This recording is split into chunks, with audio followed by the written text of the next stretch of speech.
We're going to continue with the program. We'll have our MC come back up here. But we're going to hear from the following guests in this order. Darcel Gills of the National Council of Negro Women, Wilmington Coastal Section. After her, we'll hear from Janice Robbins, former director of Red, White, and Blue. Let's give them a hand as they come to the mic.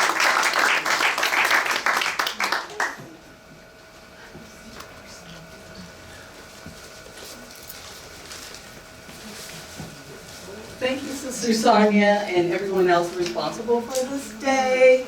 Assalamu alaikum. So happy to see you, Sister, there. And also, I know I'm going in front of, but I worked for the fabulous Janice Robbins. Okay, Red, Wine, and Blue. Thank you so much for seeing something in me that I didn't see in myself. What would Mary say about the 4th of July? An Independence Day reflection inspired by the legacy of Dr. Mary McLeod Bethune. As we celebrate the 4th of July, we give thanks for the enduring ideals of liberty, opportunity, and democracy. Yet, we also remember that freedom is not simply declared, it must be defended, expanded, and shared. Dr. Mary McLeod Bethune understood that patriotism is not measured not only by celebration, but by service.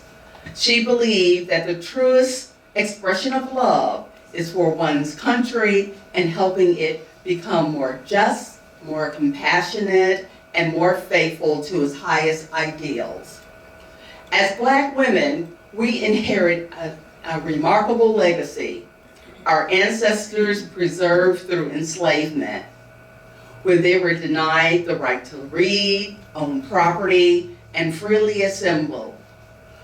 They helped build this nation while longing for freedom's promise in its founding documents. During Black Reconstruction, they established schools, churches, businesses, and civic institutions that strengthened communities. Through generations marked by racial violence, including lynching and the terror of the Ku Klux Klan, they continue to organize, educate, vote, and lead. Their courage reminds us that freedom has always required both faith and action. The election of President Barack Obama, our nation's first Black president, marks one significant chapter in America's continuing journey towards a more inclusive democracy. His election reflected the work of countless individuals across generations who believed in expanding opportunities and civic participation. Today, we carry that work forward.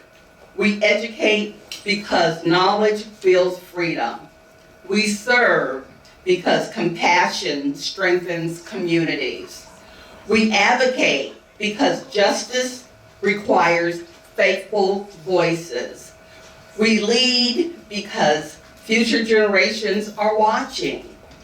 As members of the National Council of Negro Women, we remain committed to Dr. Bethune's vision through our core 4 priorities: education, economic empowerment, health equity, and social justice. These are not simply organizational goals, they are pathways towards communities where every person has the opportunity to thrive. On this Independence Day, we celebrate with gratitude, reflect with honesty, and serve with renewed purpose. May we continue to be shaped by Mary, strengthened by sisterhood, sustained by service. Happy Independence Day from the National Council of Negro Women, Coastal Wilmington section, with sisterhood, service, solidarity, and hope. I'm Deborah Darcel Gill, the Charter President of the NCNW Coastal Wilmington Legacy Life member, #What Would Mary Do, And I would be remiss by not saying that I'm the executive director of Leland Ladies for Legislative Leadership. Ladies Salon.